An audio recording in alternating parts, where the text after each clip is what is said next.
नमस्कार, आप exam tour देख रहे हैं बीपीएससी टीआरई 3 को लेकर।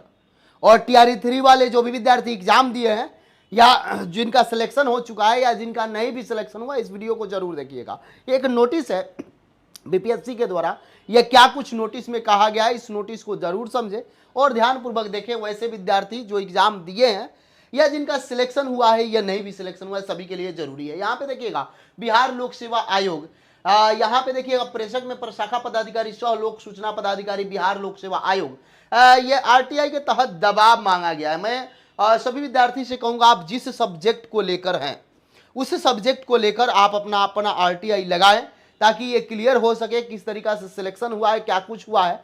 आप देखिएगा, हर एग्जाम का डेटा दिया जाता है बीपीएससी के द्वारा कि इतना लोग का इतना अंक से कम आया, इतना लोग का सिलेक्शन हुआ, ये हुआ। इसमें क्यों नहीं दिया जाता है कितना विद्यार्थी का इतना से कम आया, इतना विद्यार्थी का इतना आया, इतना विद्यार्थी का जो चयन हुआ उसमें इस कैटेगरी के इतना विद्यार्थी है, इस कैटेगरी के इतना है, इस कैटेगरी के बिहार से इतना है और अन्य स्टेट के इतना है। ये सारा डाटा की जरूरत है। यदि आप चाहते हैं, मेरा साथ देना चाहते हैं, तो आप जरूर कमेंट बॉक्स में कमेंट करें कि बीपीएससी डेटा जारी करे, ताकि अनुमान लग सके कि जो कंडीशन है, जिस कंडीशन पर हो रहा है एग्जाम, उस कंडीशन को फुलफिल किया जा रहा है या नहीं। क्या सभी बाहरी को भर दिया जा रहा है या क्या कुछ हो रहा है जो खेला। यहां पे देखिएगा, सूचना का अधिकार अधिनियम 2005 के तहत वांछित सूचना उपलब्ध कराने के संबंध में, ये 10 तारीख का है। ये सब कुछ आप देखिएगा। उपयुक्त विषयक दिनांक 20/12/2024 को प्रशाखा में प्राप्त सूचना आवेदन प्रपत्र क के संदर्भ में निर्देशित कहना है कि विज्ञापन संख्या 22/2024 में शिक्षक भर्ती प्रतियोगी परीक्षा टीआरई 3 के वर्ग 9th विषय गणित के अधीन सामान्य कोटि के कुल, यानी कि जनरल उम्मीदवार, कुल जनरल उम्मीदवार 262 लोगों का सिलेक्शन हुआ, सफल हुए।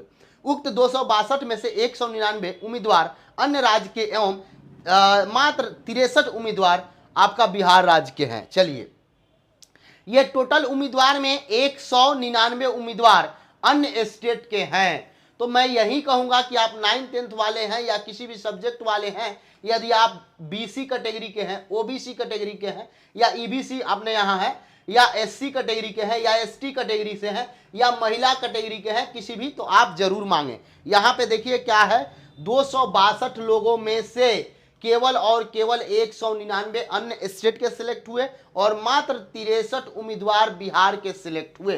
क्या कैटेगरी में भी लोग सिलेक्ट हो रहे हैं? दिव्यांग वाले जरूर मांगे और मुझे जरूर भेजें।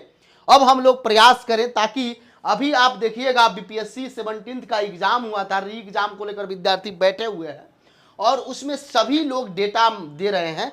आयोग के अध्यक्ष महोदय के द्वारा सभी डेटा बताए गए, कितना विद्यार्थी को इतना अंक प्राप्त हुआ, ये हुआ, ऐसे हुआ।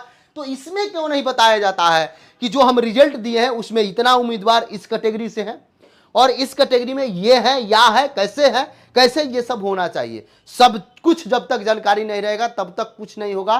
क्या जो एक निर्धारित मानक है उसके बावजूद भी अन्य स्टेट को घुसाया जा रहा है? निर्धारित कहने का अर्थ हुआ कि जनरल कैटेगरी के अलावा भी दिव्यांग में कैसे चले जा रहे हैं, महिला में कैसे आ जा रहे हैं, कई सारे एससी ईबीसी कैटेगरी में कैसे पकड़े जा रहे हैं, ये सब कैसे चल रहा है। तो आप सबसे मेरा निवेदन है, जो विद्यार्थी लगातार डोमिसाइल की बात कर रहे हैं, पहले डेटा की बात कीजिए तब डोमिसाइल की बात कीजिए। डोमिसाइल डेटा दोनों एक ही चीज है, जब तक घोषित नहीं किया जाएगा तब तक कुछ नहीं होगा। जब भी सरकार से बात होती है, सरकार बोलती है जिसके अनुसार से हो रहा है, केवल जनरल में सिलेक्शन उन लोग का हो रहा है, तो जनरल तो ओपन है, तो आखिरकार केवल जनरल में हो रहा है कि ईबीसी में हो रहा है कि बीसी में हो रहा है कि एससी कैटेगरी में कि ईबीसी में हो रहा है कि दिव्यांग में हो रहा है, ये कैसे जानकारी मिलेगा? तो आप एक सूचना मांगे, सूचना मांगने के बाद मुझे भेजें, इस पर हम लोग लगातार आवाज उठाएं। और डोमिसाइल की जो बात है उस पर बातचीत चल रही है, लेकिन 100% डोमिसाइल करने को कोई तैयार नहीं हो रहा है। लेकिन सरकार को यह भी सोचना चाहिए कि कुछ एक फिक्स कर दे। कई सारे शिक्षक ऐसे हैं जो अब यहाँ टीआरई 1 से पढ़ा रहे हैं, अभी उनको बाहर नहीं निकाला गया, जमीन खरीद ली, 1 डिसमिल 2 डिसमिल 1-2 कट्ठा जमीन गांव देहात में खरीद के घर बनवा लिए। कई सारे ऐसे फर्जी शिक्षक हैं जो टीआरई 2 में बहाल हैं, अभी जमीन खरीदे हैं। क्या जमीन खरीद लेने से, बीओ साहब पैसा ले लेने से वो 100% क्लियर हो गए क्या? इसकी भी जांच जरूरी है।